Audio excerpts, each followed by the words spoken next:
বারান্দায় এলো কিশোর। এক মনে মেক্সিকোর ইতিহাস পড়ছে রবিন। সাড়া পেয়ে ফিরে তাকালো। কি? মহিলার কথা জানালো কিশোর। হয়তো সেই আমেরিকানের ছবি দেখাবে, আন্দাজ করলো রবিন। শাড়ি যার ভক্ত।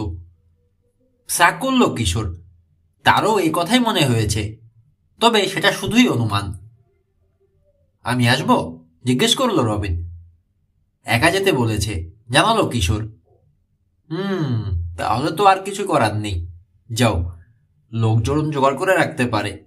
সেক্ষেত্রে তোমার হয়তো জুডো ব্যবহার করতে হতে পারে। হাসলো রবিন। জবাব দিল না কিশোর। নেমে পড়ল বারান্দা থেকে। লেকের দিকে চলল।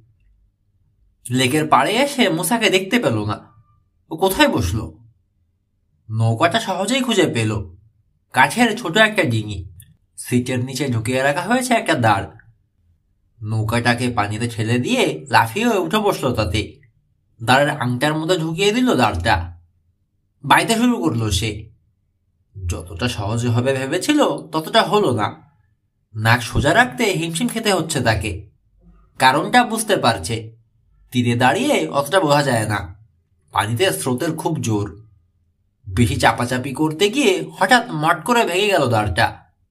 এক টানে স্রোত ভাসিয়ে নিয়ে গেল ভাঙা অংশটাকে। হাতের টুকরোটার দিকে বোকা হয়ে তাকিয়ে আছে কিশোর। পুরনো মনে হয়েছিল তখনই, কিন্তু পচে যে এতটা নরম হয়ে আছে কল্পনাই করতে পারেনি। দাঁড় দিয়ে নৌকা সোজা রাখতে কষ্ট হচ্ছিল, এখন তো রাখা প্রায় অসম্ভব হয়ে দাঁড়ালো। লেজ চুলকালে সেটাকে কামড়ানোর জন্য কুকুর যেভাবে এক জায়গায় ঘুরতে থাকে, তেমনি করে ঘুরতে লাগলো নৌকাটা। নানাভাবে চেষ্টা করে দেখলো কিশোর, কোনো কাজ হলো না। স্রোতের টানে ভেসে চলল। স্রোতের টানে লেকের মাঝামাঝি চলে এসেছে নৌকা। দুই তীরই এখন সমান দূরত্বে। স্রোতের দয়ার উপর নির্ভর করতে হচ্ছে। ভাঙা বৈঠা দিয়ে নৌকা বাওয়ার প্রাণপণ চেষ্টা চালালো কিশোর। লাভ হচ্ছে না। সাহায্যের জন্য চিৎকার করবে কিনা ভাবল, কিন্তু তাতেই বা কি লাভ? তার চিৎকার পিরেটো কিংবা রবিনের কানে গেলেও আর একটা নৌকা ছাড়া ওরা এসে সাহায্য করতে পারবে না। ছুটে চলেছে নৌকা। লেক বেয়ে গিয়ে পড়বে নদীতে। সাঁতার ভালো জানে কিশোর। ডাইভ দিয়ে পড়ে ডুব সাঁতার দিয়ে তীরে ওঠার চেষ্টা করতে পারে। মনে পড়ল পিরেটোর হুঁশিয়ারি, পানিতে গোসল করার চেষ্টা করো না। কয়েক মিনিটের বেশি এই পানিতে টিকতে পারবে না কোনো মানুষ। পানিতে হাত ডুবিয়ে দিয়ে বুঝতে পারলো কিশোর, মিথ্যে বলেনি মেক্সিকান লোকটা। বরফের মতো ঠান্ডা পানি। যতক্ষণ নৌকায় রয়েছে ততক্ষণ জমে মরার ভয় অন্তত নেই। স্রোতে ভাসিয়ে নিয়ে যাবে নদীতে। যেতে কতক্ষণ লাগবে? গাছপালার আড়ালে অদৃশ্য গ্রামটার কথা ভাবল সে। হয়তো ওখানে কারো নৌকা আছে। আর কোনো উপায় না পেয়ে শেষে বাঁচাও বাঁচাও বলে চিৎকারই শুরু করলো কিশোর, স্প্যানিশ ভাষায়। কিন্তু দুপুরের এই প্রচন্ড গরমের সময় লেকের তীর পুরো নির্জন। একটা মানুষকেও চোখে পড়ল না। ঘেউ ঘেউ করে উঠল একটা কুকুর। কোনো মানুষ সাড়া দিল না। মাথা ঠান্ডা রাখার চেষ্টা করলো কিশোর। বুদ্ধি একটা বের করতে হবে। নদীতে হয়তো এমন জায়গা আছে যেখানে পানির গভীরতা কম। তাহলে হয়তো কোনো মতে উঠে যেতে পারবে তীরে। এখান থেকে বোঝা যাবে না পানি কতটা গভীর। নদীতে গেলে তারপর। মোহনা আর বেশি দূরে নেই, দেখা যাচ্ছে। কিন্তু নদীটা কোথায়? তাই তো, কোথায়? উধাও হয়ে গেছে নাকি? হঠাৎ বুঝে ফেলল, লেকটা সোজাসুজি নদীতে পড়েনি, কারণ লেকের সমতলে নেই নদীটা। তার মানে জলপ্রপাত হয়ে নদীতে ঝরে পড়ছে লেকের পানি। সর্বনাশ! কিশোর চমকে ফিরে তাকালো কিশোর। তীরে দাঁড়িয়ে আছে মুসা। সে তাকাতেই ছিপ নাড়ল। দাঁড় ভেঙে যাওয়ার কথা নিশ্চয় জানে না মুসা, কিন্তু বুঝতে পারছে কি ভয়ানক বিপদে পড়েছে তার বন্ধু। কিশোর দেখতে পাচ্ছে না, কিন্তু সে পাচ্ছে। 30 ফুট নিচে রয়েছে নদী। প্রচুর পাথর আছে ওখানটায়। পাক খেয়ে খেয়ে ঘুরছে পানি। নৌকা নিয়ে ওখানে পড়লে আর বাঁচতে হবে না। পাথরে লেগে টুকরো টুকরো হয়ে যাবে ডিঙি। দৌড় দিল মুসা। লেকের পাড় ধরে এগুলো প্রপাতের দিকে। যেখান থেকে ঝরে পড়ছে পানি তার কিনারায় এসে থমকে দাঁড়ালো। আর বড় জোর 60 গজ মতো পেরোতে হবে কিশোরকে। তারপরেই পৌঁছে যাবে সে যেখানে রয়েছে সেখানটায়। সুতোর রিলের ক্যাচটা রিলিজ করে দিল মুসা। ছিপ তুলে ধরল মাথার উপর। একটা সুযোগ পাবে সে, মাত্র একটা। দ্বিতীয়বার চেষ্টা করার সময়ই মিলবে না আর। শক্ত হয়ে দাঁড়ালো সে ডিঙিটার অপেক্ষায়। সামনে চলে এলো নৌকা। মাথার উপর ছিপ ঘুরিয়ে বড়শি আর সীসা বাঁধা সুতোর মাথাটা যত জোরে সম্ভব ছুড়ে দিল সে লেকের পানির উপর দিয়ে। কিশোরের মাথার উপর দিয়ে উড়ে গেল সীসাটা, পড়ল গিয়ে ও পাশের পানিতে। হাত বাড়িয়ে সুতোটা ধরে ফেলল সে। যেন না, সাবধান করল মূসা, ছিঁড়ে যেতে পারে, সীসাটা ধরে রাখো শুধু। সুতো ধরে পানি থেকে সীসাটা টেনে তুলে ধরে রাখলো কিশোর। খুব হুঁশিয়ার হয়ে আস্তে আস্তে সুতো গোটাতে আরম্ভ করলো মূসা, 1 ইঞ্চি 1 ইঞ্চি করে, এমন ভাবে যাতে টান খুব কম পড়ে। অনেক বড় মাছ যেভাবে খেলিয়ে তোলে অনেকটা তেমনি করে। নাইলনের সুতো যথেষ্ট শক্ত, কিন্তু তারপরেও যে কোনো মুহূর্তে ছেড়ে যেতে পারে। সুতোয় টান লাগছে, আর একটু একটু করে এদিকে ঘুরে যাচ্ছে নৌকার গলুই। সুতো আরো কয়েক ফুট গুটিয়ে ফেলতে পারল সে। মাঝখানের চেয়ে তীরের কাছাকাছি স্রোত অনেক কম, সেখান দিয়েই আসার চেষ্টা করছে মূসা। আরো কিছুটা গোটালো। কমে আসছে নৌকা আর তার মাঝের দূরত্ব।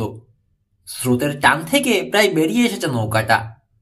সুতো ছিঁড়ল নৌকাটা তীর থেকে 10 গজ দূরে থাকতে। তবে এখন আর অতটা ভয় নেই। ভাঙা দাঁড়টা দিয়ে জোরে জোরে বাইতে শুরু করলো কিশোর। কিন্তু দাঁড়ের চ্যাপ্টা মাথার বেশিরভাগটাই ভেঙে যাওয়ায় পানিতে তেমন চাপ রাখতে পারছে না ওটা। সুতোর টানে যেমন ইঞ্চি ইঞ্চি করে এগিয়েছিল নৌকা, এখনো তেমনি এগোতে লাগলো। তারপর হঠাৎ করেই ভাঙা ডান্ডার মাথা দিয়ে মাটি নাগাল পেয়ে গেল কিশোর। লগি দিয়ে বাবার মতো করে বাইতে শুরু করলো সে। আর একটু এগোলো নৌকা। পানি ওখানে ফুটকানেক গভীর। লাফিয়ে নেমে পড়ল সে। গুলুই ধরে টেনে নৌকাটাকে টেনে নিয়ে এলো কিনারে। দৌড়ে এলো মূসা, ওকে নৌকাটা ডাঙায় তুলতে সাহায্য করলো। থ্যাঙ্কস, এছাড়া বলার মতো আর কিছুই তখন খুঁজে পেল না কিশোর।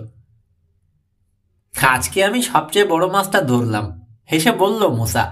পিরেটোকে বলবো তোমাকে যেন শিখে গেথে কাবাব বানিয়ে দেয়, লাঞ্চে খেতে পারবো।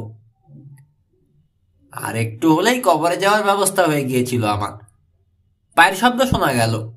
দুজনেই দেখল দৌড়ে আসছে রবিন। কিশোর ওকে রেখে চলে আসার পর পড়ায় আর মন বসাতে পারেনি। কৌতূহল চাপতে না পেরে কিশোর কি করে দেখার জন্য চলে এসেছিল সে লেকের ধারে।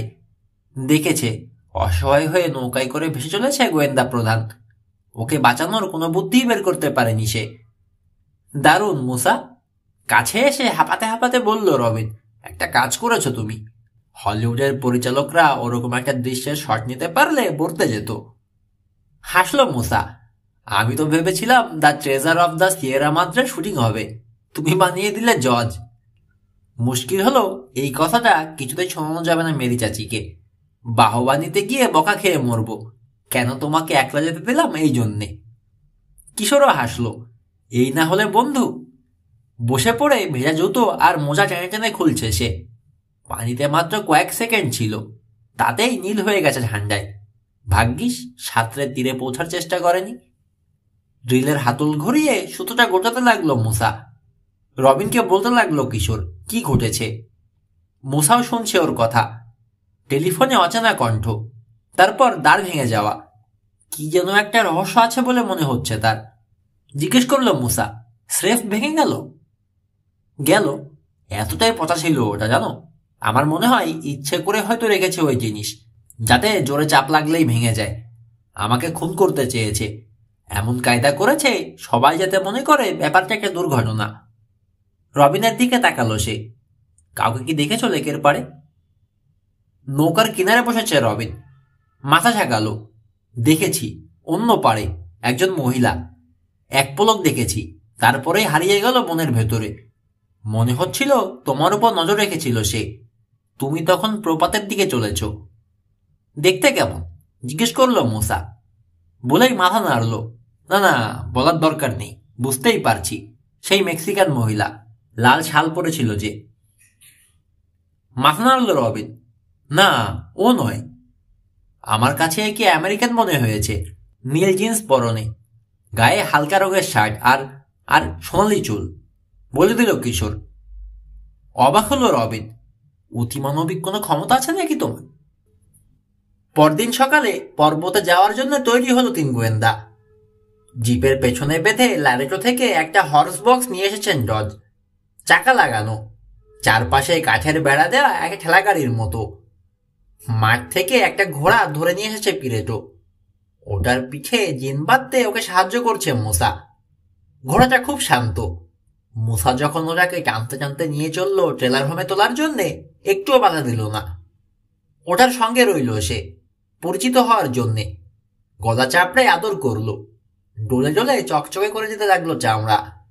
পিরেটো আর কিশোরের সময় গেল শাড়িকে আনার জন্যে।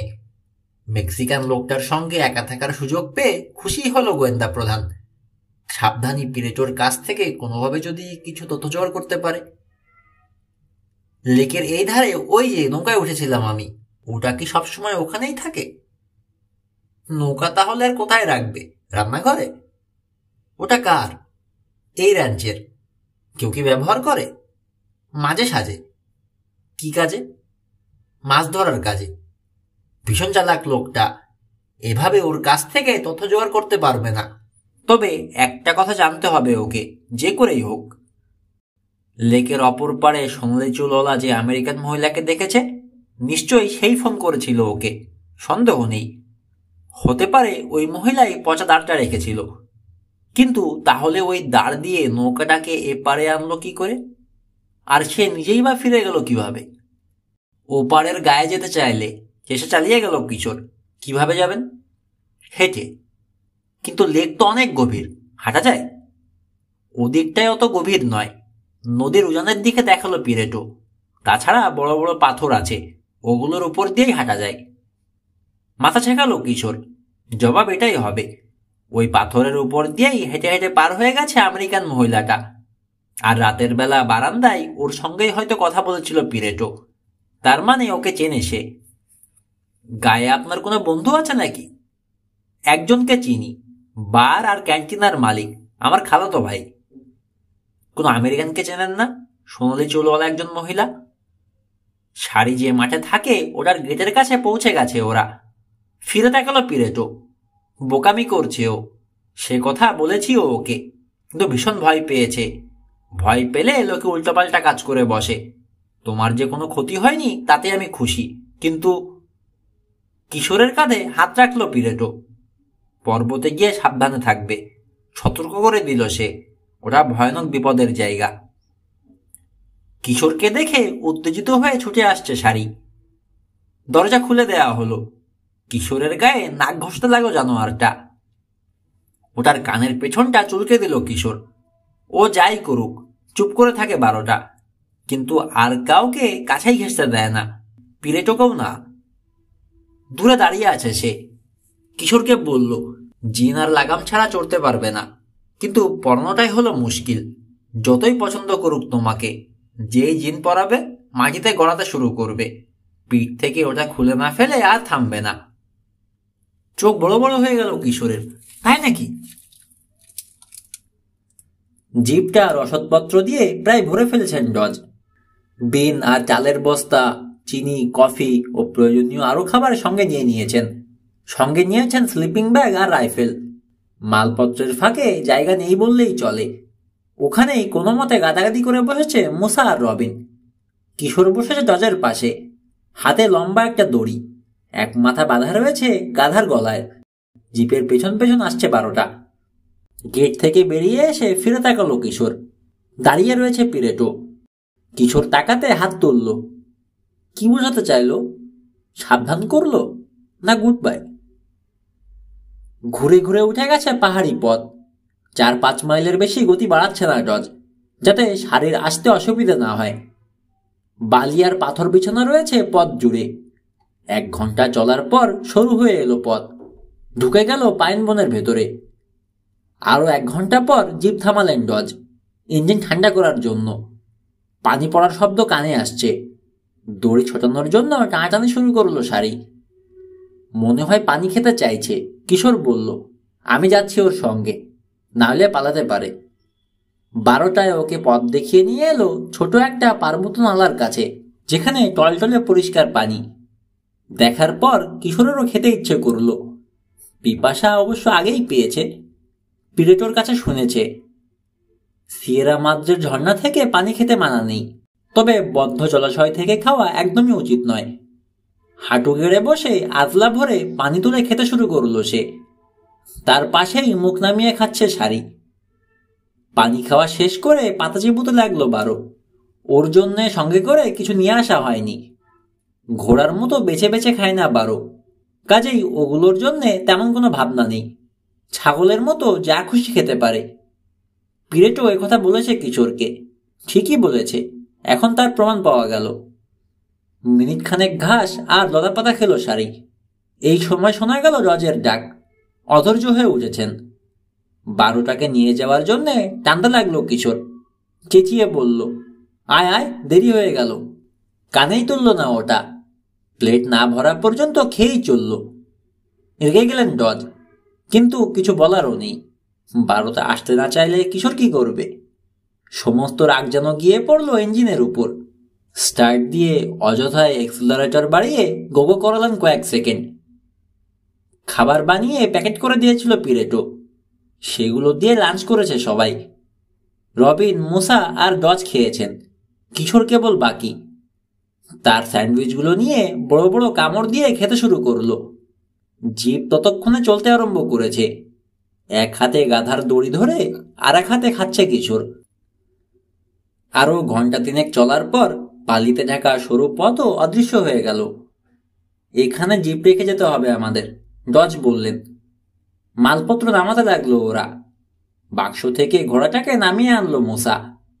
হর্স বক্স সহ জিপটাকে পাইন বনের ভেতরে নিয়ে গেলেন ডজ। ডালপাতা দিয়ে ঢেকে দেয়া হলো দুটো গাড়িকেই। ভারী ভারী বোঝাগুলো তোলা হলো ঘোড়ার পিঠে। শাড়ির কাঁধে স্লিপিং ব্যাগগুলো তুলে দিয়ে বেঁধে ফেললো কিশোর। তুমি আগে আগে যাও, কিশোরকে বললেন ডজ। বারোটাকে ঢিল দিয়ে দাও। ও যেদিকে যায় সেদিকেই যাবে, ওটাই পথ দেখাক। চট করে বন্ধুদের দিকে তাকালো একবার কিশোর। আবার শুরু হলো চলা। শাড়ির পিঠে বসলো কিশোর। যার যার ব্যাকপ্যাক পিঠে নিয়ে হেঁটে চলল রবিন আর মুসা। সবার পেছনে ঘোড়ায় চেপে আসছেন ডজ। কয়েক মিনিট চলার পরেই বুঝে গেল কিশোর গাধার পিঠে চেপে যাওয়াটা কতটা কষ্টকর। একটা মুহূর্তের জন্য অসতর্ক হতে পারছে না। দেখতে দেখতে গাছপালার মাথার উপরে উঠে এলো দলটা। ঢালের গায়ে এখন আর গাছ নেই। বন নিচে পড়ছে ক্রমশ।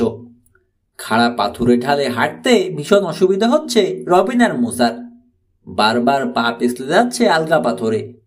শাড়ির কিছুই হচ্ছে না। পিরেটো বলেছে পাহাড়ি ছাগলের মতোই পাহাড় বাইতে পারে বারোরা। তা তো হলো, কিন্তু কিশোর তো আর ছাগল নয়, বারোও নয়। কাজেই পিঠ থেকে পড়ে যাওয়া এড়ানোর জন্যে শাড়ির গলা জড়িয়ে ধরে রাখতে হলো ওকে। ছেড়ে দিলে গড়িয়ে পড়ে যাবে পিঠ থেকে, এবং তার মানে পাহাড় থেকেও গড়িয়ে পড়া। কষ্ট হচ্ছে কিশোরের, তবে ডজের চেয়ে কম। বারোর মতো পাহাড় বাওয়ায় দক্ষ নয় ঘোড়াটা। ঠিক মতো ঠিক জায়গায় পা ফেলতে পারছে না। মাঝে মাঝে এগোতে না পেরে থেমে যাচ্ছে। পিঠ থেকে নেমে তখন এগোনোর জন্য ওটাকে ঠেলতে হচ্ছে ডজকে। কখনো বা লাগাম ধরে টেনে কোনো উঁচু পাথর পার করিয়ে আনছেন, ফলে সময় নষ্ট হচ্ছে। খানিক পরেই দেখা গেল মুসা আর রবিনের প্রায় ৮ মাইল পেছনে পড়ে গেলেন তিনি। সবার আগে রয়েছে কিশোর, আর সবাই অনেক পেছনে। ওদেরকে এগিয়ে আসার সময় দেওয়ার জন্য শাড়িকে থামতে বলল সে। হুয়া হুয়া। শুনতেই পেল না যেন বারোটা। তখন ওটার কানের কাছে চিৎকার করে বলল কিশোর, হুয়া হুয়া। থামার বিন্দুমাত্র লক্ষণ নেই বারোটার। অনেকদিন পর পাহাড়ে চড়ার সুযোগ পেয়েছে বোধহয়। এগিয়ে চলেছে সে মহানন্দে। কারো জন্য অপেক্ষা করার প্রয়োজনই বোধ করছে না। ওর লাগাম টেনে বোঝাতে চাইল কিশোর ওর হুকুম মেনে চলা উচিত, কিন্তু পাত্তাই দিল না বারো। তারপর কিশোর যখন হাল ছেড়ে দিয়েছে, এই সময় হঠাৎ করেই থমকে দাঁড়ালো। এতই আচমকা, আর একটু হলেই পিঠ থেকে পড়ে যেত কিশোর। যেন ব্রেক কষে দাঁড়িয়েছে জানোয়ারটা। একটা সমতল জায়গার কিনারে এসে পৌঁছেছে। পাথরের ছড়াছড়ি, তার ফাঁকে ফাঁকে গজিয়ে উঠেছে ঘাস। ঠিক সামনেই মাথা তুলেছে একগুচ্ছ ক্যাকটাস। কিশোর আন্দাজ করলো আবার খেতে চাই শাড়ি। শরীরটা ঢিল করে দিয়ে লাফিয়ে নামলো পিঠ থেকে। তার নিজের বিশ্রামের জন্যও জায়গাটা চমৎকার। ক্যাকটাসের পাশে একটা চ্যাপ্টা মসৃণ পাথর দেখতে পেল। ওটার দিকে এগোতে গেল সে। সঙ্গে সঙ্গে গলা বাড়িয়ে দিল শাড়ি। পথ আটকালো কিশোরের। পাশ কাটিয়ে সে যখন এগোনোর চেষ্টা করলো, তার শার্টের ঝোলা জায়গায় কামড়ে ধরলো ওটা। রেগেই গেল কিশোর। এই কি হয়েছে? কি করতে চাস? ঘাস খেতে কি মানা করেছি তোকে? টেনে শার্টটা ছাড়ানোর চেষ্টা করলো সে, কিন্তু ধরে রাখলো শাড়ি। হাল ছেড়ে দিল কিশোর। বারুর সঙ্গে পারবে না। ওটা যখন করবে বলে গো ধরে, কারো সাধ্য নেই সে কাছ থেকে বিরত করে। আপাতত যেখানে রয়েছে সেখানেই থাকতে চাইছে, কিশোরকেও থাকতে বলছে, কাজেই নড়ানো সম্ভব না। যখন ওটার ঘাড়ে চাপড় দিয়ে আদর করলো কিশোর, তখন ছাড়লো শার্ট, কিন্তু পথ ছাড়লো না। যেতে দিতে চায় না কিশোরকে। এক দৃষ্টিতে তাকিয়ে রয়েছে ক্যাকটাসের চটলাটার দিকে। এই সময় 12টার কানের দিকে চোখ পড়ল কিশোরের। ঘাড়ের বড় বড় লোমগুলো লেপ্টে নেই, সাধারণত যেভাবে থাকে, দাঁড়িয়ে গেছে। ভয়ে কাঁপছে থির থির করে। স্থির হয়ে দাঁড়িয়ে আছে কিশোর, চোখ ক্যাকটাসের দিকে। হাঁচড়ে পাচড়ে তার পাশে এসে দাঁড়ালো রবিন আর মুসা। কি হয়েছে? মুসা জিজ্ঞেস করলো। বুঝতে পারছি না। কিছু দেখে ভয় পেয়েছে শাড়ি। পা বাড়াতে গেল রবিন। ধরে ফেললো তাকে মুসা। বারোর ঘাড়ের রোম যে দাঁড়িয়ে গেছে সেটা সেও লক্ষ্য করেছে। দেখি ও কি করে। কিছুই করলো না শাড়ি, তাকিয়েই রয়েছে ক্যাকটাসের দিকে। পেছনে হাঁপাতে হাঁপাতে উঠে এলো ডজের ঘোড়া। এই কি হয়েছে? শব্দটা কানে এলো এই সময়, মৃদু একটা খড়খড়। ওদের কানে শব্দ পৌঁছার আগেই জেনে ফেলেছে 12টা সামনে মারাত্মক বিপদ। শব্দটা আসছে ক্যাকটাসের পেছনের একটা পাথরের ওপাশ থেকে। কিসে করছে ওটা? আবার হলো শব্দ, আরো জোরালো। এবার আর খড়খড় নয়, অনেকটা মৌমাছির গুঞ্জনের মতো। ঘোড়াটার পাশে চুপ করে দাঁড়িয়ে আছেন ডজ। জোরে জোরে শ্বাস টানলেন একবার, হাত বাড়ালেন রাইফেলের দিকে। র্যাটল স্নেক ক্যাকটাসের পেছনেই।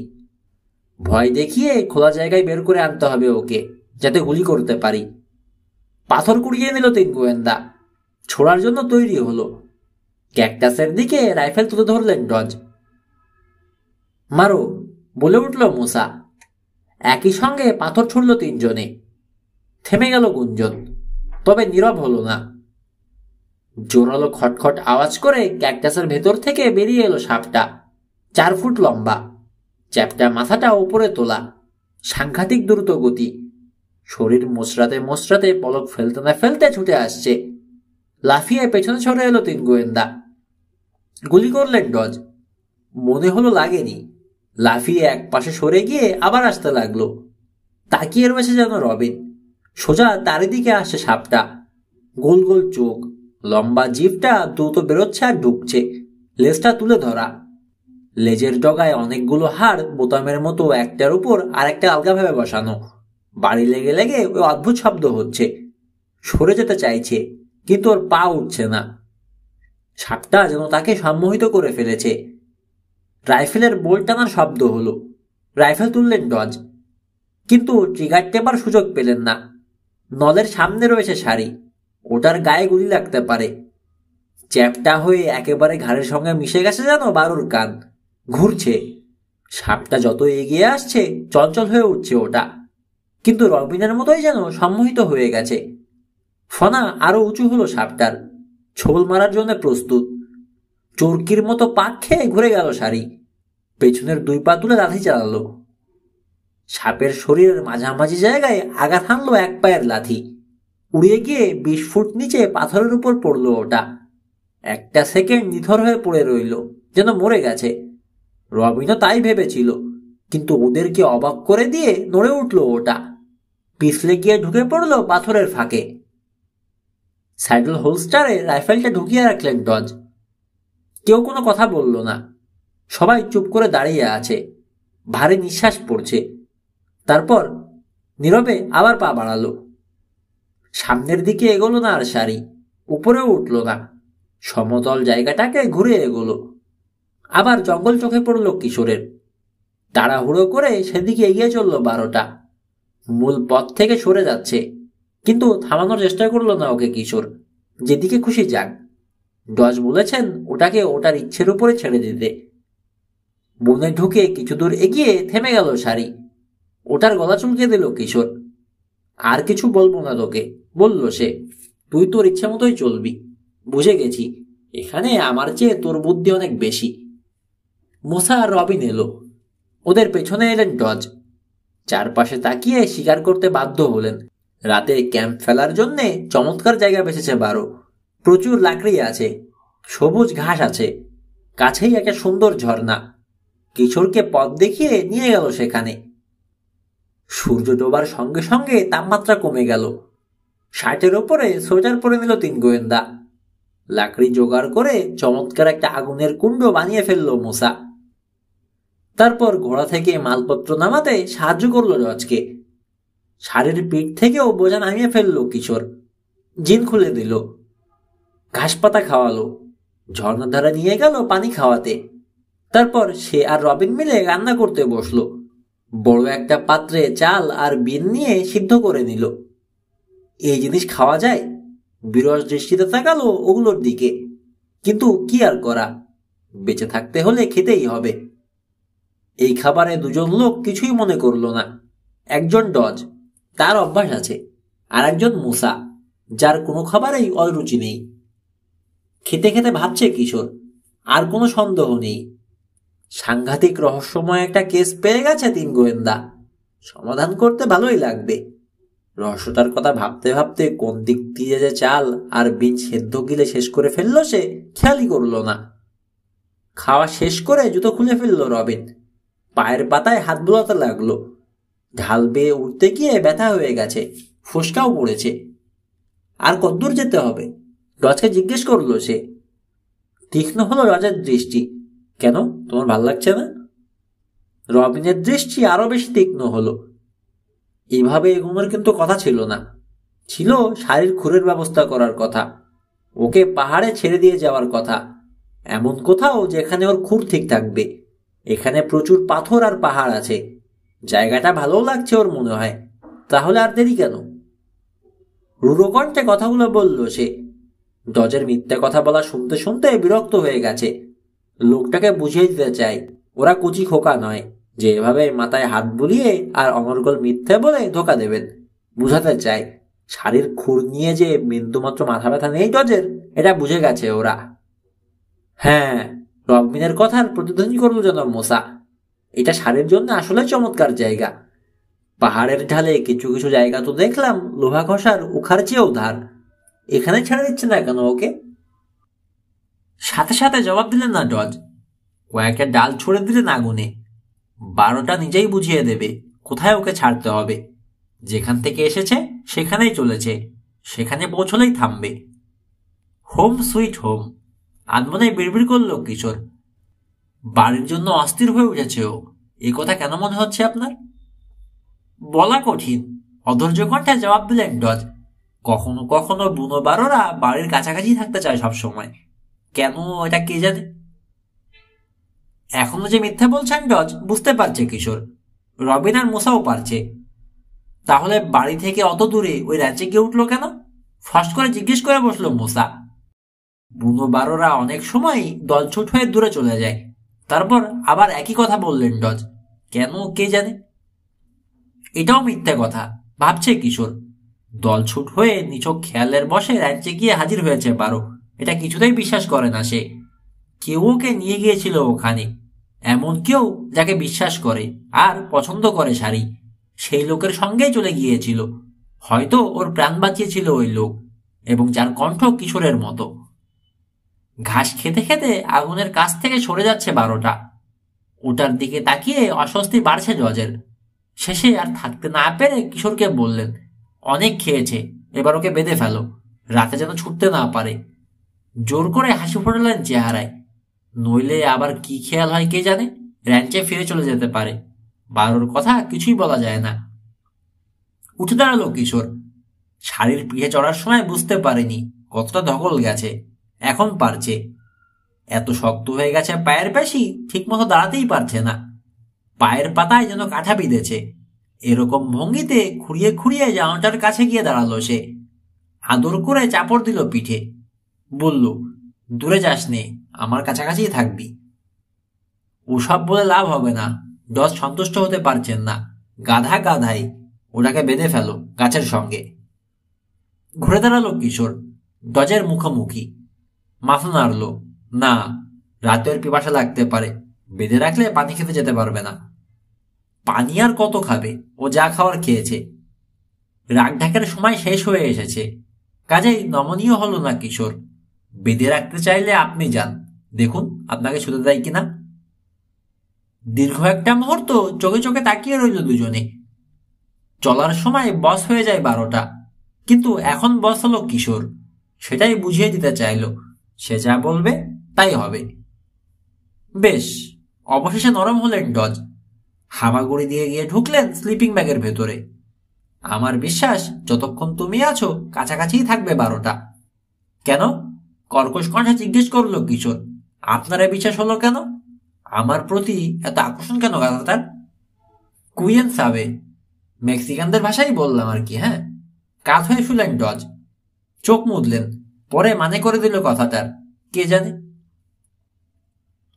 অগ্নিকুণ্ডের কাছে ফিরে চলল কিশোর। যাওয়ার সময় তার দিকে তাকিয়ে চোখ টিপল রবিন। স্লিপিং ব্যাগে ঢুকল কিশোর। ঘুমিয়ে পড়ল 4 জনে।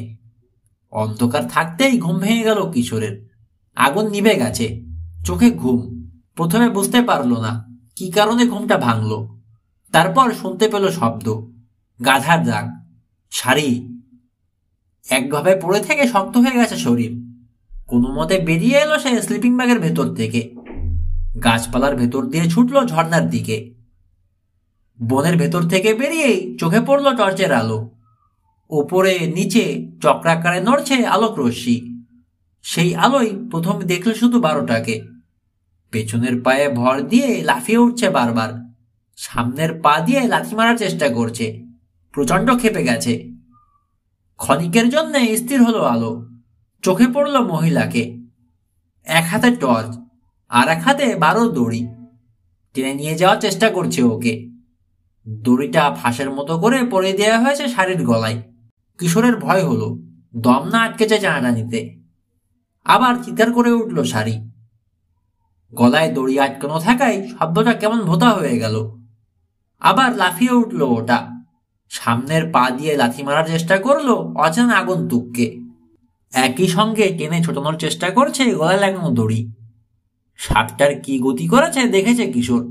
আশঙ্কা হলো মহিলার জন্যে, ওই লাঠি যদি মাথায় লাগে খুলি ভেঙে ঘিলু বেরিয়ে যাবে। ছেড়ে দিন ওকে, চিৎকার করে বলল সে। ছুটতে শুরু করলো কিশোর। চেঁচিয়ে বলতে লাগলো, শাড়ি চুপ কর, শাড়ি শান্ত হ। দড়ি ছেড়ে দিয়েছে মহিলা। টান বন্ধ হয়ে যেতেই আবার 4 পায়ের উপর স্থির হলো শাড়ি। ফিরে তাকালো কিশোরের দিকে। ওটার নাকে হাত বুলিয়ে দিল সে। গলার দড়িটা দেখলো, আঙুল ঢুকিয়ে দিয়ে হ্যাচকে টানা ঢেল করে দিল ফাঁসের বন্ধনী। আবার স্বাভাবিকভাবে দম নিতে পারল শাড়ি। মহিলার দিকে তাকালো কিশোর। নিভে গেছে টর্চ, অন্ধকার হয়ে গেছে আবার। ছুটন্ত পায়ের শব্দ কানে এলো কিশোরের। পালিয়ে যাচ্ছে মহিলা। ঠিক এই সময় কিশোরের পাশে এসে দাঁড়ালো মুসা আর রবিন। এই কি হয়েছে জানতে চাইল রবিন। শাড়ি এমন চেঁচামেচি করলো কেন? ওকে চুরি করতে চেয়েছিল, জানালো কিশোর। এক মহিলা খাইছে, মুসা বলে উঠল। আবার সেই শুনলেই চুল, তোমাকে যে খুন করতে চেয়েছিল সে এসেছে 12 চুরি করতে। না, মাথা নাড়ল কিশোর। টর্চের আলোয় আবছাভাবে দেখেছি তাকে মুহূর্তের জন্যে, তবে চিনতে অসুবিধা হয়নি। সেই মেক্সিকান মহিলা, বাসে যাকে দেখেছি, লাল শাল, কালো বেনি। পরের 2 দিন প্রথম দিনের মতোই একটানা পথ চলল ওরা। ঘন্টার পর ঘন্টা, মাইলের পর মাইল। এভাবে চলে চলে সিয়েরা মাদ্রের আরো গভীরে ঢুকে যেতে লাগলো। এই পর্বতমালার যেন আর শেষ নেই। চলেছে তো চলেছেই। অনেক কষ্টে ঢাল বেয়ে ওঠে যখন, ভাবে ওপারে আর কিচ্ছু নেই।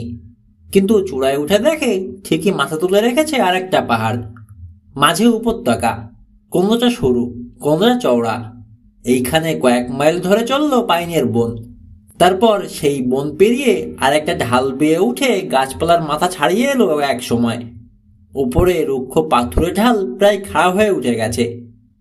ভাগ্যিস এখন গরমকাল, মুসা বলল। পাথর মারিয়ে ওঠার সময় সামনের দিকে ঝুঁকে থাকতে হচ্ছে অনেকখানি, পর্বতের খাড়াইয়ের জন্যে। শীতকাল হলে তুষারে ডুবে যেতাম। তাতে মন্দ হতো না, রবিন বলল। দরদর করে ঘামছে পরিশ্রমে, কপাল থেকে এক ফোঁটা গড়িয়ে নামলো চোখের পাতায়। এই গরম তো আর লাগতো না। ওদের দিন শুরু হয় এখানে সূর্য ওঠার সঙ্গে সঙ্গে। সকালে নাস্তা সারে বিন আর চাল সেদ্ধ দিয়ে, দুপুরে লাঞ্চে ঠান্ডা বিন আর চাল সেদ্ধ। সকালে খাওয়ার পর যা বেঁচে যায়, রাতে আবার একই খাবার, গরম গরম নতুন রান্না করে। মহা বিরক্তিকর। ঘেন্না ধরে গেছে কিশোরের। রবিনের তো এখন দেখলেই বমি আসে। মুসারও আর ভালো লাগছে না। ফিরে যাওয়ার কথা বলল রবিন আর মুসা, কিন্তু গো ধরে আছে কিশোর। এই রহস্যের শেষ না দেখে সে ছাড়বে না। দেখাই যাক না কোথায় ওদেরকে নিয়ে যায় শাড়ি। তবে আর 2-4 দিন ওই ভয়াবহ খাবার খেতে হলে তারও মনোবল ভেঙে যাবে। দিনে 3-4 বার করে খাওয়ার জন্য থামে শাড়ি, অন্যদেরকেও থামতে বাধ্য করে। এই থামাটাকে স্বাগত জানায় 3 গোয়েন্দা। বিশ্রামের সুযোগ পাওয়া যায়। ডস তো এক মুহূর্তের জন্য থামতে নারাজ।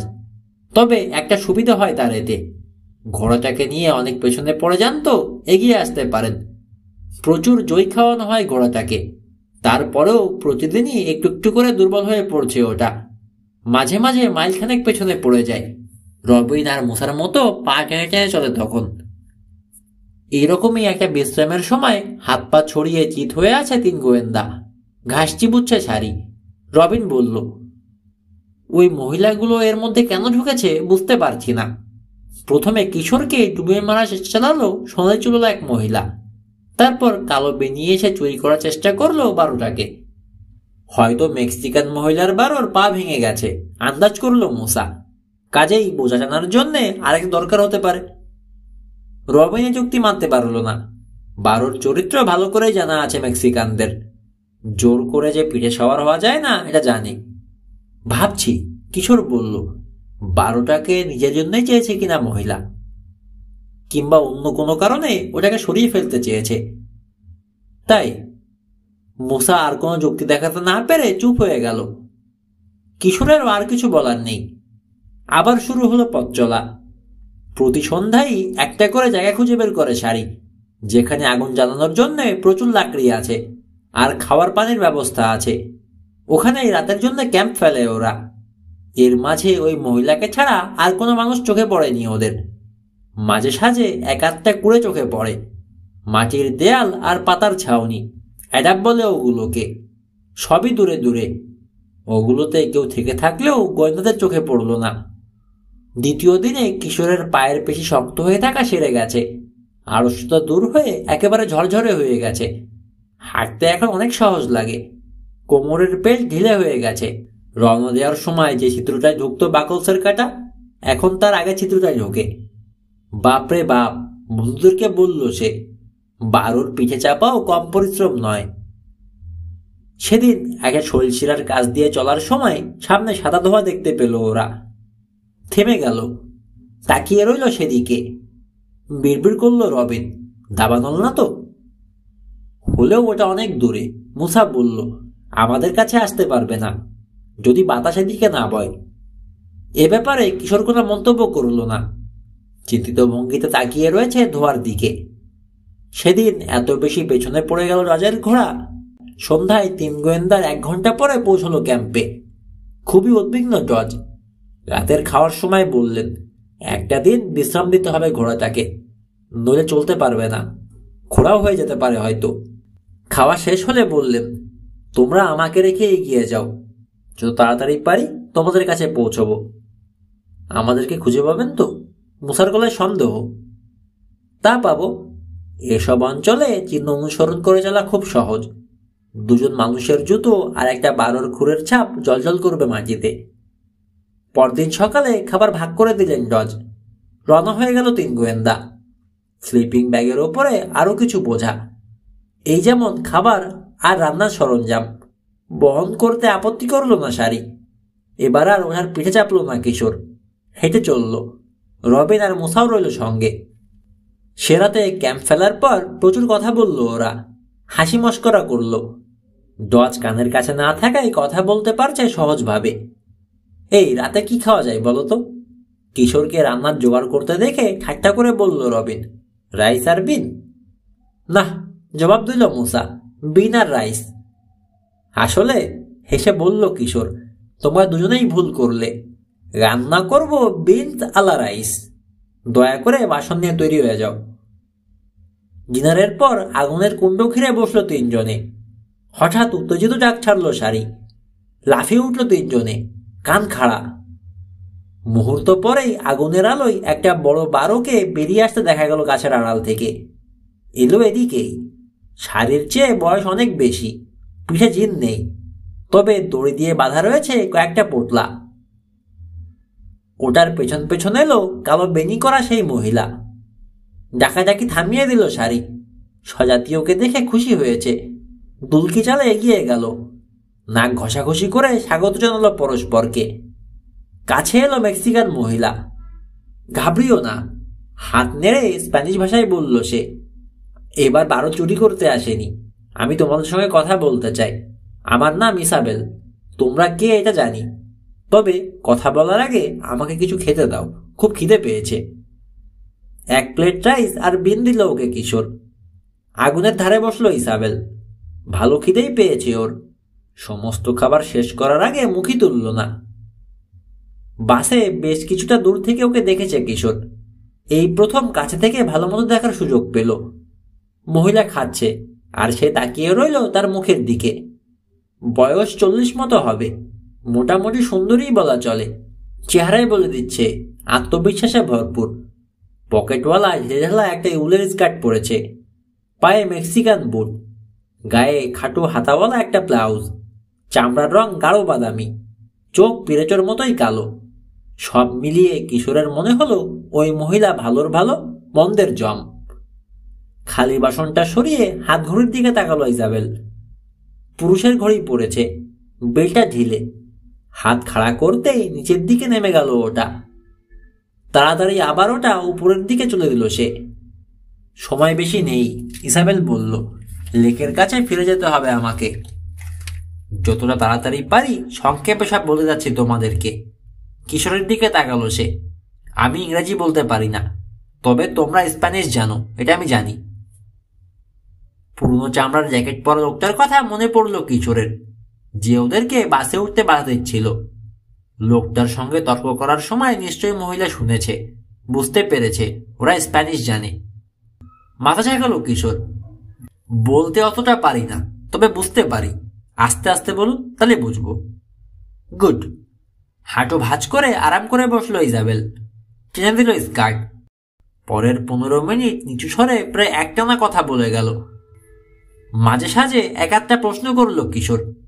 ইতিমধ্যে একবার উঠে চলে গিয়েছিল রবিন, কয়েক মিনিট পর ফিরে এসেছে। তারপর উঠে দাঁড়ালো ইজাবেল। 3 গোয়েন্দাও উঠল। এক এক করে ওদের সঙ্গে হাত মেলালো ইজাবেল। তারপর যেমন হঠাৎ করে উদয় হয়েছিল রহস্যময় ভাবে, তেমনি করেই আবার 12টাকে এনে নিয়ে অদৃশ্য হয়ে গেল সে রাতের অন্ধকারে। আগুনে কাঠ ফেললো মুসা। কি বুঝলে? একটা সাংঘাতিক গল্প বলে গেল। মাটিতে পা ছড়িয়ে বসে বলল কিশোর।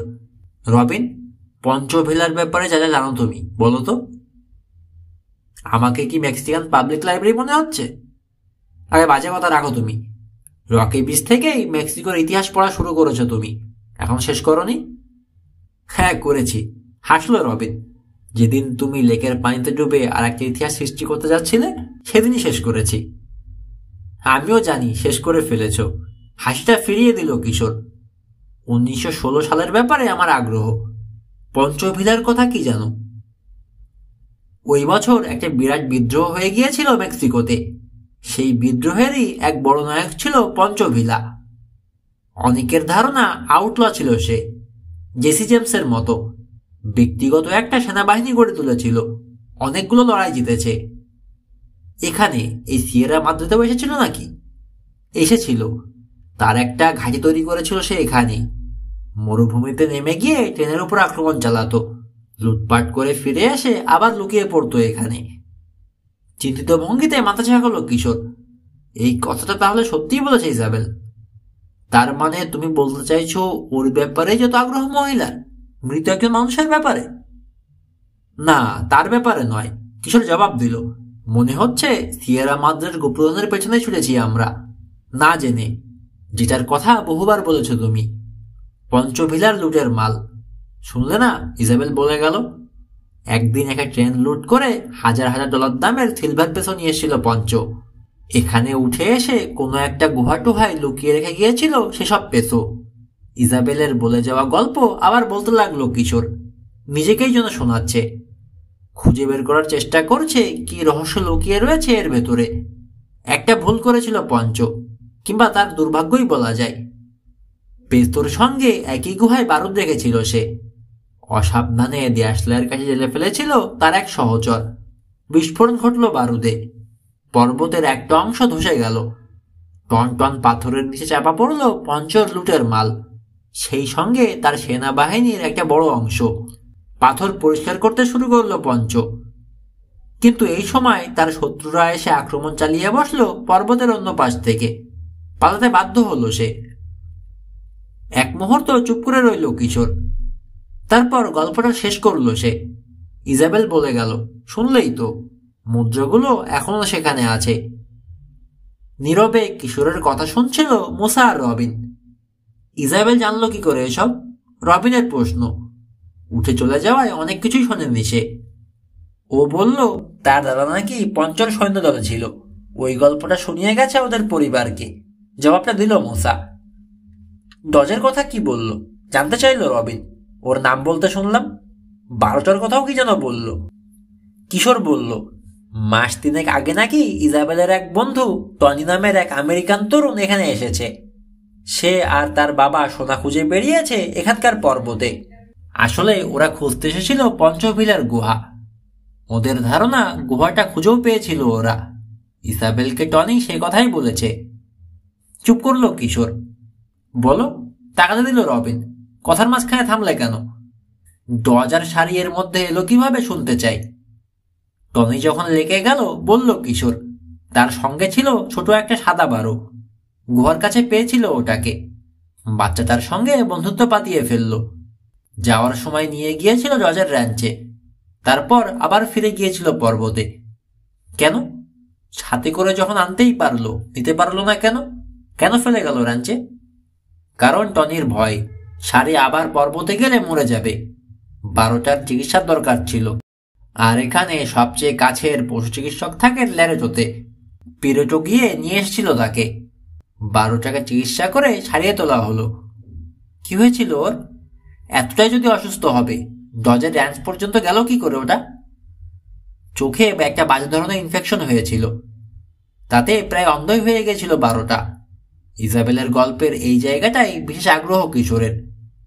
গলা শুনেই যে তাকে চিনেছে 12টা, তার সঙ্গে ওই চোখের অসুখের কি কোনো যোগাযোগ আছে? কেন সারি বুঝতে পারলো না যে সে টনি নয়, যে তাকে অন্ধত্ব থেকে মুক্তি দিয়ে বাঁচিয়েছে? অন্ধ হয়ে পর্বতে কোনোদিন টিকে থাকতে পারে না 12। পিরেটোর কথা মনে পড়ল কিশোরের। সারি ভাবে তুমি ওর প্রাণ বাঁচিয়েছ। মোলায়েম শেষ দিল মুসা। মিলতে আরম্ভ করেছে। ডজ জেনে গেছে টনি আর তার বাবা পঞ্চভিলার গুপ্তধন খুঁজে পেয়েছে। তখন মুসার মুখের কথা টেনে নিয়ে কিশোর বলল, ডজ টনিকে ঘোড়া চিনিয়ে দেওয়ার জন্য চাপাচাপি করেছে, কিন্তু টনি খুব চালাক, পালালো। চলার পথে নিজের চিহ্ন সব মুছে দিয়ে গেল, যাতে ডজ পিছু নিতে না পারে। ডজের কাছে রয়ে গেল সারি। পথ চেনে যে, পথ দেখিয়ে নিয়ে যেতে পারে গুহার কাছে। কিন্তু অনেক চেষ্টা করেও সারিকে বাগ মানাতে পারল না সে। কিছুতেই তাকে নিয়ে গেল না 12টা। ডজ বুঝতে পারল, যাকে পছন্দ করবে একমাত্র তার কথা ছাড়া আর কারো আদেশ মানবে না সারি।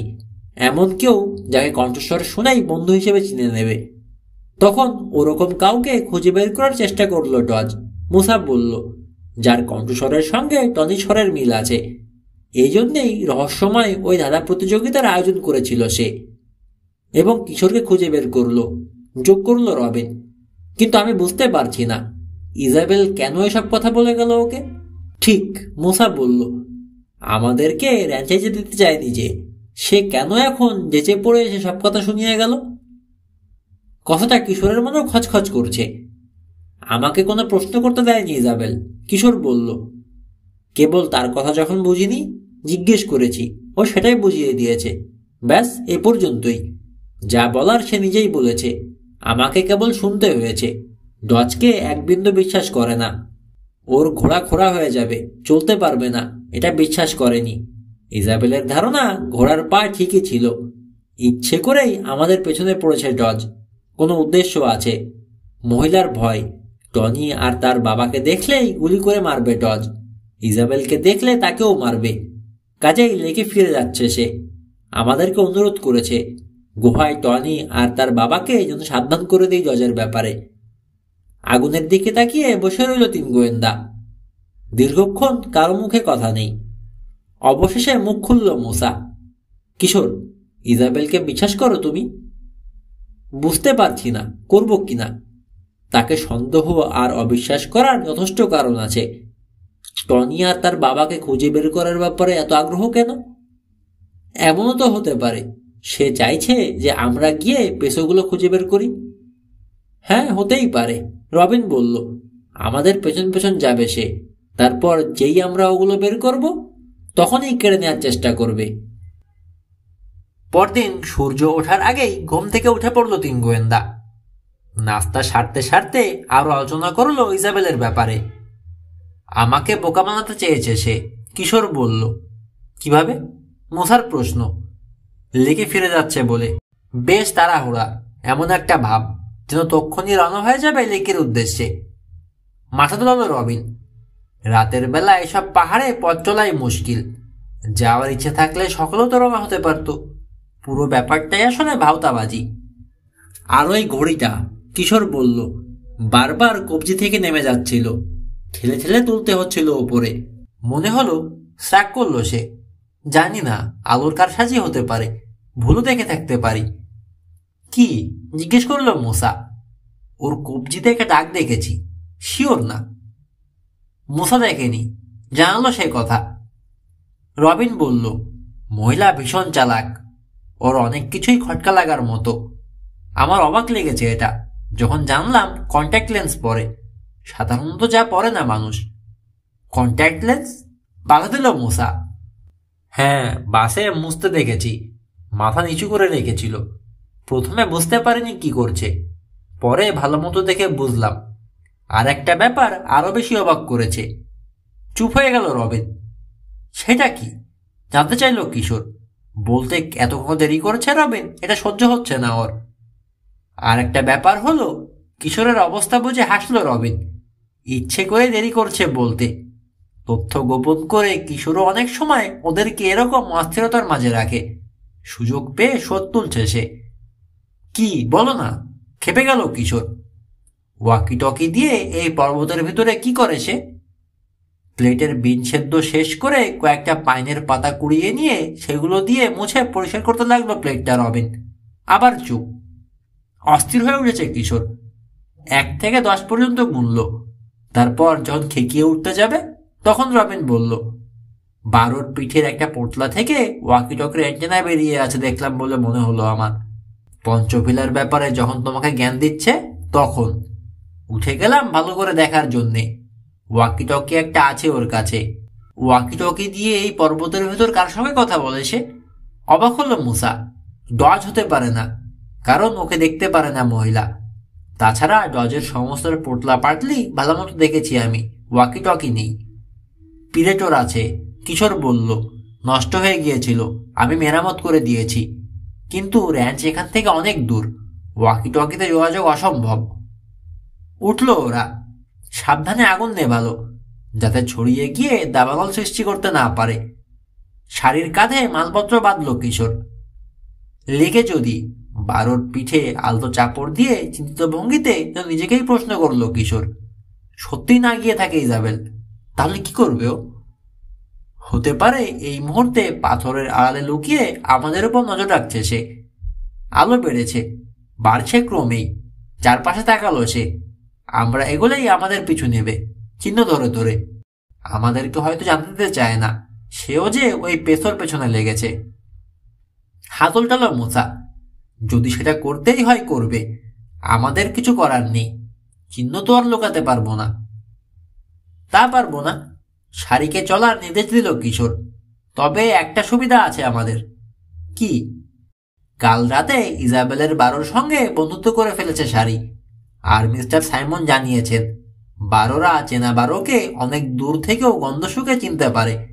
একজন আরেকজনকে ডাকাডাকি করে জানান দেয়। তাই ইজাবেলের বারোটা যদি খুব কাছাকাছি চলে আসে, ডাক দেবেই, সারিও জবাব দেবে। মাইল দুয়েকের মধ্যে থাকলেও জেনে যেতে পারবো আমরা। সেদিনকার পথ চলা অন্যদিনের চেয়ে কঠিন হলো। সবচেয়ে খাড়া আর উঁচু চূড়ায় উঠতে থাকলো সারি। ঢালের গভীর সব খাজ আর শৈলশিরার ভেতর দিয়ে এঁকে বেঁকে উঠে চলল অনেক উঁচু চূড়াটার দিকে। একটি বারের জন্যও থামলো না, কিংবা ডাকলো না ওটা। বারবার পিছন ফিরে তাকালো তিন গোয়েন্দা, কিন্তু ইজাবেল বা তার বারোর ছায়াও চোখে পড়ল না। আরেকবার ধোঁয়া দেখতে পেল ওরা। এক জায়গা থেকে লম্বা হয়ে উঠছে ঘন সাদা ধোঁয়া। মনে হলো যে চূড়াটায় উঠছে ওরা, তার ওপাশ থেকে উঠছে ওই ধোঁয়া। অদ্ভুত তো, মুসা বলল। বনই নেই, আগুন লাগলো কিসে? ক্যাকটাস ছাড়া তো আর কিছুই দেখি না। মাথা ধরল কিশোর। পাহাড়ের অন্য পাশে আছে হয়তো। তিক্ত কণ্ঠে রবিন বলল, এখানে যেন সবাই মিথ্যুক। ডজ মিছে কথা বলে, ইজাবেল মিথ্যে বলে, এখন পাহাড়ও দাবানল লেগেছে বলে ফাঁকি দিয়ে চলেছে আমাদের। আকাশের দিকে তাকিয়ে রয়েছে মুসা। ধোয়ার রঙও কেমন আজব, সাধারণ ধোয়ার মতো নয়। অনেক উপরে উঠছে শিকারী পাখিরা, শকুন, ঈগল আর চিল। সেদিকে তাকিয়ে রবিন বলল, দাবানল পাখিদের কিছুই করতে পারে না। বনের সবাই মরলেও ওরা পালায়, আগুন ছুতেও পারে না ওদের। এদিক থেকে ওরা ভাগ্যবান। এগিয়ে চলেছে ওরা। রহস্য সমাধানের প্রচণ্ড নেশাই রুক্ষ দুর্গম পথে সারির পিছু পিছু টেনে নিয়ে চলেছে কিশোরকে।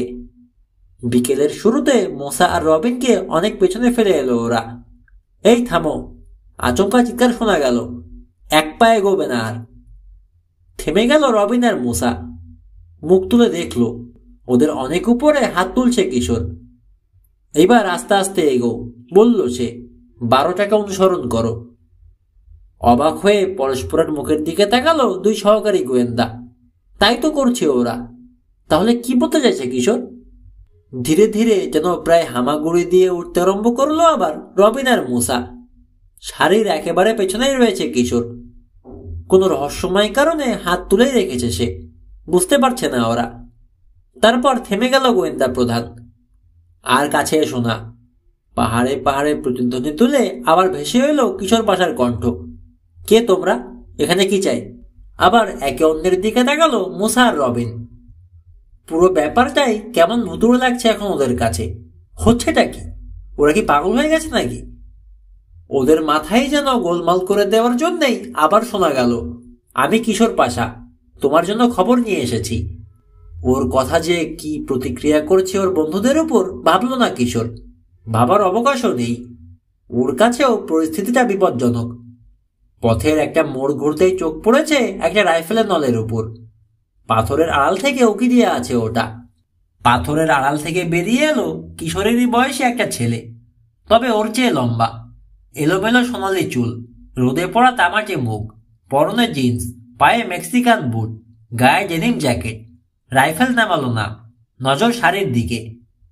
সারি, বলল সে, তুই এখানে এলি কি করে? কেঁপে উঠল বারুর কান। মুখ ঘুরিয়ে তাকালো ছেলেটার দিকে, তারপর কিশোরের দিকে, তারপর আবার ছেলেটার দিকে। দ্বিধায় পড়ে গেছে। আদর করে ওর গলা চাপড়ে দিল কিশোর। আমি নিয়ে এসেছি, সারির হয়ে জবাব দিল সে। কিংবা বলা যায় আমাকে এনেছে ও। তুমি কি টনি? জবাব দিল না ছেলেটা। কিশোরের দিকে একইভাবে রাইফেল তাক করে রেখে সরে এলো কিনারে। নিচে তাকালো। 30 গজ নিচে ধীরে ধীরে উঠে আসছে রবিন আর মুসা। ওরা কারা? ছেলেটার কণ্ঠে সন্দেহ। অল্প কথায় জানালো কিশোর, ওরা তার বন্ধু, ক্যালিফোর্নিয়া থেকে এসেছে। তোমাকে সাহায্য করতে এসেছি আমরা। আবার নাম জিজ্ঞেস করলো কিশোর। তোমার নাম টনি, তাই না? হ্যাঁ। রাইফেল নামালো না টনি। কি সাহায্য করতে এসেছো তুমি? তোমাকে সাবধান করে দিতে যে ডজ মরিস। ও কোথায়? সহসা শঙ্কা ফুটল টনির চোখে। তোমার বন্ধুদের সঙ্গে আছে? না, আমাদেরকে নিয়ে একসাথেই বেরিয়েছিল। তারপর তার ঘোড়ার পায়ে অসুখ দেখা দিল। ও তাই বলেছে। কয়েক মাইল পেছনে ফেলে এসেছি ওকে আমরা। কাল নাগাদ হাজির হয়ে যেতে পারে। থ্যাঙ্কস, আমাকে জানানোর জন্য অসংখ্য ধন্যবাদ তোমাকে। সেফটি ক্যাচ অন করে রাইফেলটা কাঁধে চলালো রনি। তোমরা এলে কি করে এখানে? বললাম না শাড়ি নিয়ে এসেছে। যেখান থেকে গিয়েছিল সেখানেই ফিরে এসেছে। এত তাড়াতাড়ি ওকে পোষ মানলো কি করে জজ? ও পারেনি, এখনো মনে রয়ে গেছে 12টা। কেবল আমাকেই কাছে ঘেঁষতে দেয়। ওর হয়তো ধারণা আমি ওর প্রাণ বাঁচিয়েছি। আমাকে তুমি ভেবেছে। আমি? কেন? কারণ আমাদের দুজনের কণ্ঠস্বরই একরকম। মনে হচ্ছে তুমি এটা খেয়াল করনি। শাড়ির কাছে তাই আমরা দুজনেই এক। আমার গলা প্রথমে শুনে ভেবেছে আমিই তুমি। ওর কাছে এটা সেই কণ্ঠ যে তাকে পথ দেখিয়ে নিয়ে গেছে লেকের কাছে যখন সে অন্ধ ছিল, ওকে ভালো করার জন্যে। কৃতজ্ঞতা বোধ থেকেই আমাকে পছন্দ করেছে সে। আমার কথা শোনে, তোমার কথা শুনে অবাক হয়েছে, কারণ একই রকম কণ্ঠস্বর। 12টার দিকে তাকিয়ে হাসল টনি। আয় শাড়ি, লক্ষ্মী শাড়ি। এখনো কাঁপছে 12র কান। ঘোরের মধ্যে যেন কথা শুনল টনির, এগিয়ে গেল। তারপর যখন ওকে আদর করলো টনি, আস্তে আস্তে ঘোর ভাঙল যেন। টনির বুকে নাক ঘষল। রবিন আর মোসা উঠে এলো সেখানে। পরিচয় করিয়ে দিল কিশোর। আমার বন্ধু মুসা আমান, আর ও হচ্ছে রবিন মিলফোর্ড। রবিন ও টনি। পুরো নাম শোনার জন্য ওর মুখের দিকে তাকালো। টনি আলার। হাত বাড়ালো সে। হাই, তোমাদের সঙ্গে পরিচিত হয়ে খুশি হলাম। রবিন আর মুসাও হাসলো। এখন বুঝতে পারছে কিশোরের উল্টো পাল্টা কথার মানে। আসলে কিশোর বলেনি সব কথা, বলেছে টনি।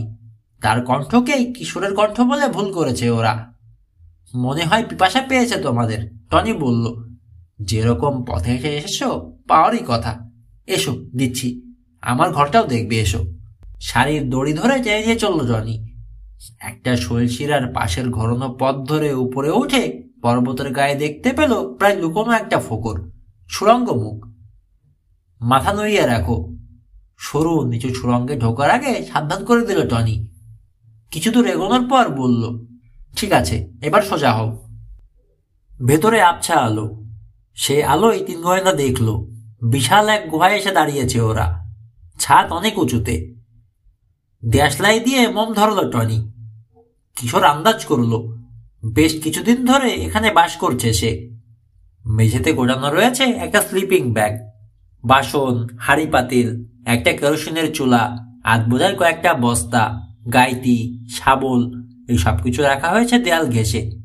ছাদ দেখে অনুমান করা যায় এখানে কখনো বারুদ বিস্ফোরিত হয়নি। পঞ্চভিলার গুহা নয় এটা। একটা বস্তা তুলে নিয়ে মেঝেতে জয় ঢালল টনি। আব্বা এনেছিল ঘোরার জন্যে। ভালোই হয়েছে, কিছুটা রয়ে গেছে। এখানে ঘাস পাতার যা আকাল, এই জয় না থাকলে না খেয়ে থাকতে হতো শাড়িকে। একমাত্র স্লিপিং ব্যাগটার দিকে তাকিয়ে রয়েছে রবিন। তোমার আব্বা কোথায়? কেন, তাকে কি দরকার? আবার সন্দেহ জাগলো টনির চোখে, কারণ তাকেও ডজের ব্যাপারে সাবধান করে দিতে চায়। মাটির জগ তুলে নিয়ে একটা মাটির ছোট গামলায় শাড়ির জন্য পানি ঢালল টনি। আব্বা নেই, ঘোড়া নিয়ে গেছে খাবার দাবার আনার জন্যে। জগটা বাড়িয়ে দিল 3 গোয়েন্দার দিকে। নাও পানি।